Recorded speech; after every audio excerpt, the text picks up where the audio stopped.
morning. You're watching CUSP Network's Energy Poverty and Equity Mapping Tool webinar for utilities, the abridged version. We had a longer conversation about this on Monday. If you attended the webinar, I've condensed it down to, I'm aiming for at least a 10 or 15 minute summary of the key details that you need to remember from our. So I am the Data Insights Manager for CUSP Network. CUSP Network is a network of Canada's large and leading cities, representing more than half of Canada's population, just a little more than half of Canada's GDP. Let me go to the next slide here. We've developed Canada's first interactive data set and mapping tool on energy poverty. And this took about 18 months of prep and wrangling with StatsCan data. You can now measure energy poverty, a quantitative proxy for energy poverty, and I'll get into that a bit later, across different geographical scales from census division down to census tracts, and you can cross-tabulate that across a range of variables like demographics, housing characteristics, incomes, and so on.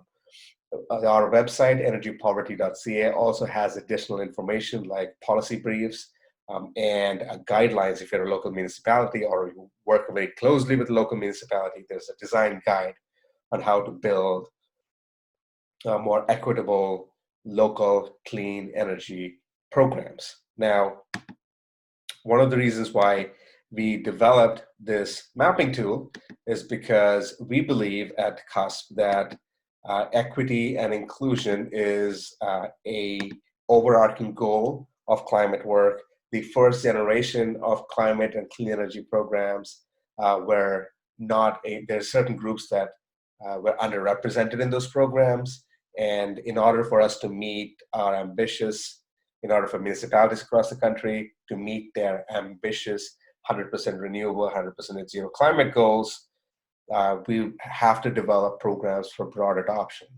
In order to do that, we need to better understand the geographic, demographic, housing tenure, housing type, building characteristics that drive patterns of energy poverty in our households and in our communities. So by better measuring energy poverty, and then using that as a tool to better understand the characteristics that drive energy poverty, we believe that we can center the households and communities that have previously been underrepresented in prior generations of the program, and the new version of the clean energy programs can be designed for broader adoption.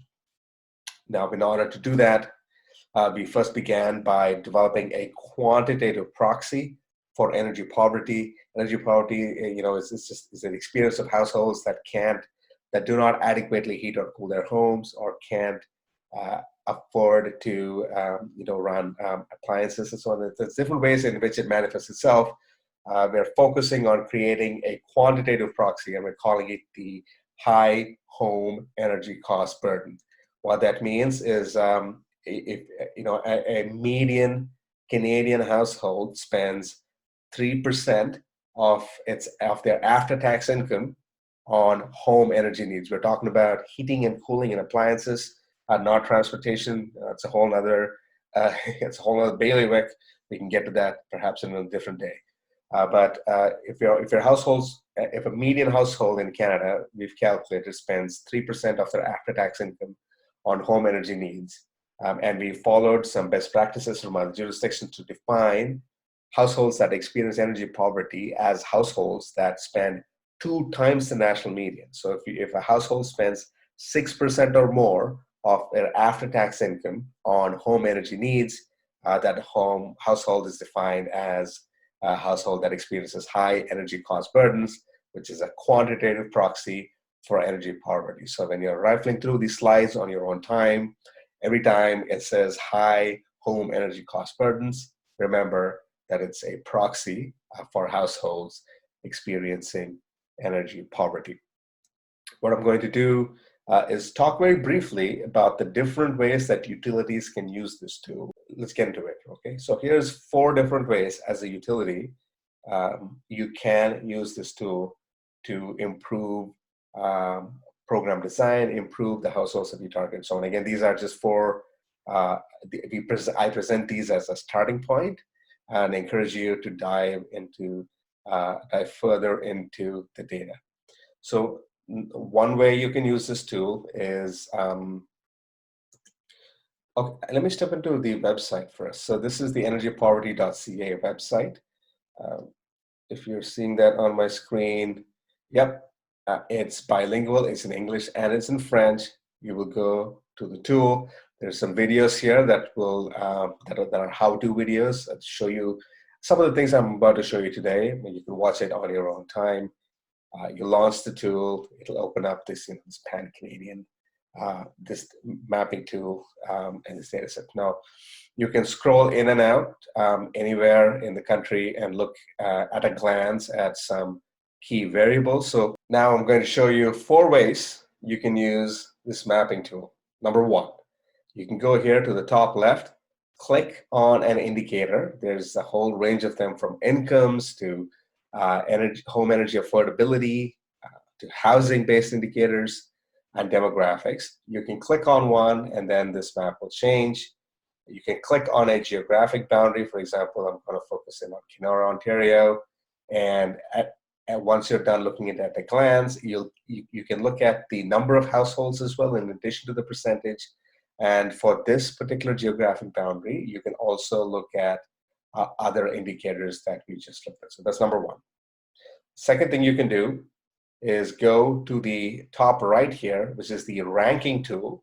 You'll select an indicator. So this is what we defined earlier as the proxy for home energy cost burdens. Okay, let's stay with Ontario, look at census divisions. Now, what this table here is showing you is the ranking. So the ranking of census divisions by percentage of households that experience this particular indicator, which is energy poverty. So this is telling me that Haliburton in Ontario, 63% of households in Haliburton experience high energy cost burdens. So that's my rank. So if you're a utility, you're looking at your service area, you might want to first, perhaps even actually begin here by looking at what jurisdictions within your service area have a high rate of energy poverty. Then you can click on this jurisdiction, look a little bit more into detail on what factors might be driving those energy poverty in that area, what the number of households are that experience energy poverty in that area. Now, here's another thing you can do. Let's say you select a different indicator. For example, households in low income. Now, what this is telling me is for Haliburton, there's around 1,400 houses, or about 18% of houses in that census division are households in low income. Now, you might be curious, right? You might be wondering how many households actually experience energy poverty. Now, this is the magic button here. If you click on that, so is now cross-tabbed with energy poverty. So what this is telling me is that 1,365 houses in Haliburton experience energy poverty and are in low income. So what this crosstab does is for this indicator that you've chosen, it will crosstab that with the universe of households experiencing energy poverty. So what this is telling me here is that not all households that are in low income, for this specific example here in Haliburton, do also experience energy poverty. And you can do this for any other variable. For example, let's look at seniors. Senior households in Haliburton, there's 3,700 households. Looks like actually almost half of Haliburton is senior households. Now I hit on the crosstab. What this is telling me is 2,400 households are 2,400 senior households also experience energy poverty, or vice versa. 2,400 households that experience energy poverty are also households for seniors. So, and another way that you can interact with this mapping tool is you can really zoom in on, for example, I'm going to look at Guelph, which is where I currently live, and then just really dig into some of these crosstabs. So if you look at, for example, let's say recent immigrant households in Guelph that experience energy poverty, Guelph is a relatively small town. There might not be a lot of them. So let's look at Toronto, for example. There's 12,415 recent immigrant households that experience energy poverty. Now, if you're a utility that services this area, what is your strategy for reaching these households? Who are your channel partners? What of households that speak neither English nor French predominantly at home? There's close to 50,000 households in Toronto that speak neither English nor French. Now, if your energy efficiency or energy assistance programming language is going out in English and or French, what is your strategy for reaching these households? So these are the kind of questions you might be asking yourself as you work and interact with this data. Now, I'm going to go back to the presentation. As you go through the slide deck, I've listed some questions that you kind of might want to ask yourself just to feel your way around the data. I present these as just starting points. I would encourage you to dig a little deeper. How many households are in low income but are also experiencing high energy cost burdens? How many households, further down here, I challenge you to ask, what percentage of homeowners and what percentage of renters? And there's different ways that you can look at this data set. I don't presuppose to know all the different ways that you might be curious about. I just wanted to present some of these questions as a starting point to get you interested in digging into this data. I'm going to stop here now because I promised you that this was an abridged presentation. I would ask you to reach out to me. I'm the Data Insights Manager with CUSP, or to reach out to Allison, who's the Managing Director for the CUSP Network.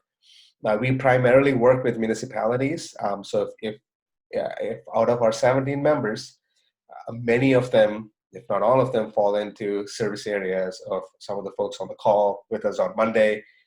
If you're looking at developing a new pilot program or looking at new ways of reaching previously underserved populations, I would encourage you to start working with some of our municipal members or to reach out to us directly.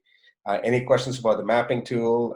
If you want to dig into, almost forgot. One last point. I'll go back to the mapping tool. What you're seeing here on the mapping tool itself is the tip of an iceberg of a whole treasure trove of amazing data that we cannot practically put on the mapping tool. So right now we are cross-tabulating two variables, right? So we're looking at senior households that also experience high energy cost burdens. What if you're wondering, I want to really target senior households that are in low income but also experience high energy cost burdens? At the moment, you can't do that on the mapping tool, but we have data in the background, and if you want access to the data, if you're looking at asking these interesting questions that we haven't tackled yet on the mapping tool on this presentation, please reach out to us. My contact information is here. And thanks again for attending our webinar. And I hope you have a wonderful week ahead. Cheers.